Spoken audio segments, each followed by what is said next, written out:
मोहम्मद रफ़ी साहब जैसा दरवेश सिफ्त गुलूकार इस चश्मे फलक ने और शोबिस की रंगीनियों ने बड़ा कम देखा है। ऐसा सादा, ऐसा दरिया दिल, ऐसा साफ सुथरा और ऐसा बा ईमान शख्स, साफ सुथरे किरदार का शख्स कि जो शायद इस दुनिया का लगता ही नहीं था, जिसके अंदर इतनी शोबिस की जो था गहराइयाँ थी उसमें डूबा हुआ था, लेकिन दामन ऐसे उजला हुआ था कि जैसे साफ सुथरे बादल हो, जैसे झरनों का पानी हो, जैसे मीठा शहद हो। ऐसा सादा और आजिज़ इंसान शोबिस की दुनिया में ना आया और ना लगता है कि अब आएगा, जिसका ना कोई दुशीज़ाए कुछ बिगाड़ सकी, ना औरतों की रंगीनियों में गुम हुआ, ना किसी दूसरी खराफात में पड़ा, साफ सुथरी जिंदगी गुजार कर इस दुनिया को छोड़कर चला गया। मोहम्मद रफ़ी साहब जैसी जो बाकिरदार लोग हैं वो कम ही इस दुनिया में देखने को मिले हैं। रोज़ों का महीना था, रमज़ान का बाबरकत महीना था। मोहम्मद रफ़ी साहब अपने अरूज पर थे, शेड्यूल बहुत टाइट था और उस दौर में कोई सी फिल्म का तसव्वुर ही नहीं हो सकता था कि जिसमें मोहम्मद रफ़ी की आवाज़ ना हो, जिसमें रफ़ी साहब गुनगुनाए ना। वो फिल्म तो फिल्म थी ही नहीं, उस फिल्म को शायकीन तो मानते ही नहीं थे कि जिसमें रफ़ी साहब की आवाज़ का जादू ना जागे। और जब मोहम्मद रफ़ी साहब की आवाज़ कानों में रस घोलती थी तो शायकीन कहते थे बस बेबस हमारे पैसे पूरे हो गए। इतना टाइट शेड्यूल, गानों का इतना सख्त स्केजुअल बना हुआ था।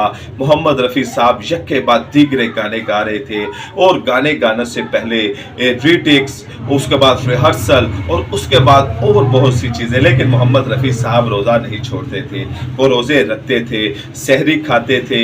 सहरी खाने के बाद वो अपनी नमाज और अपने ज़िक्र-उज़कार से फारिग होने के बाद अपने बिज़ी शेड्यूल को लपेटने में लग जाते थे, क्योंकि वो समझते थे कि अगर मैं थोड़ा सा पीछे हट गया, अगर मैंने अपना शेड्यूल मुतासिर कर दिया तो फिर लोगों का नुकसान होगा। और मोहम्मद रफ़ी साहब जैसा इंसान लोगों का नुकसान बर्दाश्त कर ही नहीं सकता था, खुद उनका जितना मर्जी नुकसान हो जाता। वो कैसे, मैं चल के वीडियो में आपको आगे बताता हूँ। वो यक्के बाद दीगरे गाने गा रहे थे, पहले रिहर्सल होती थी, फिर रिहर्सल के दौरान वहाँ पर भी कई बार गाने गाने पड़ते थे, फिर रीटेक्स भी होती थी, मौसीकार बैठे होते थे। किसी टाइम मौसीकार को पूरा गाना पसंद नहीं आया तो दोबारा रीटेक, किसी लफ्ज़ में ऊपर नीचे हो गया दोबारा रीटेक, कई ताल में सुर में ओवरटेक हो गया तो फिर रीटेक। लेकिन मोहम्मद रफ़ी साहब दिन रात ये गाने गाते चले जाते थे। एक दिन ऐसे ही मोहम्मद रफ़ी साहब रोज़े की हालत में थे और गाने गा रहे थे और लंबे उनका पूरा शेड्यूल सुबह सहरी के बाद से लेकर इफ्तारी तक मसरूफ़ था। तो दोपहर के वक्त 3-4 बजे उनकी तबीयत ख़राब होना शुरू हो गई। रोज़े की हालत में थे और गला खुश्क हो चुका था गाने गा गा कर। फिर जब गाना गाना है तो उस गाने के साथ इंसाफ भी पूरा करना है। ये रफ़ी साहब का रोज़े अव्वल से अपने प्रोफेशन के साथ एक वादा। और जब रफ़ी साहब एक वक्त ऐसा आया कि एक दिन वो गाने गाते गाते वो नीम बेहोशी की हालत में चले गए। वो बोलना चाह रहे थे लेकिन उनसे बोला नहीं जा रहा था, गला इतना खुश्क हो चुका था, फेफड़े साथ नहीं दे रहे थे और मोहम्मद रफ़ी साहब नीम बेहोशी की हालत में सोफे के ऊपर गिर पड़े।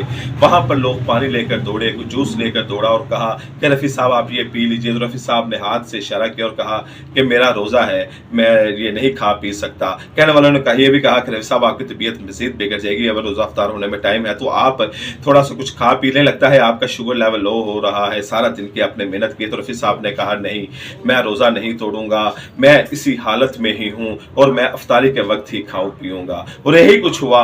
रफ़ी साहब ने वो वक्त बड़ी मुश्किल से गुजारा लेकिन रोज़ा नहीं तोड़ा और अफ्तारी के वक्त ही उन्होंने अफ्तार किया। ये मोहम्मद रफ़ी साहब की कमिटमेंट थी, प्रोड्यूसर्स के साथ भी, अपने प्रोफेशन के साथ भी और अपने अल्लाह के साथ भी और अपनी इबादत के साथ भी, कि उन्होंने तमाम दीन और दुनिया को इकट्ठे लेकर चला। और इसी वजह से कहा जाता है कि मोहम्मद रफ़ी साहब एक दरवेश सिर्फ इंसान थे जो तमाम चीज़ों को लेकर साथ चलते थे। आज हम कहते हैं हम दुनियादार हैं, हम अपना काम नहीं छोड़ सकते, लेकिन रफ़ी साहब ने बताया कि काम भी साथ साथ है और प्रेयर्स और दूसरी इबादत भी साथ साथ हैं, दोनों की चलती का नाम गाड़ी है और इसीलिए आया है। और इसीलिए आज रफ़ी साहब का नाम पूरी दुनिया में गूंजता है। आज भी रफ़ी साहब के करोड़ों अरबों चाहने वाले हैं और यही रफ़ी साहब के किरदार की गवाही है। और कोई ढूंढने से स्कैंडल आपको नहीं मिलेगा। ढूंढने वालों ने बड़ा कुछ ढूंढा, लेकिन रफ़ी साहब के किरदार पे कोई उंगली नहीं उठा सके। सादा सी जिंदगी गुजारी, आजिज़ जिंदगी गुजारी। हालांकि इतना बड़े हाई पेड थे वो, इतने बड़े ज़्यादा पैसे लेते थे, इतनी ज़्यादा फिल्में करते थे, सबसे मसरूफ तरीन वो अदाकार थे, और जो उनके मुकाबले में खड़ा किए जाते हैं वो सभी उनके परस्तार थे, वो सभी उनके चाहने वाले थे। लेकिन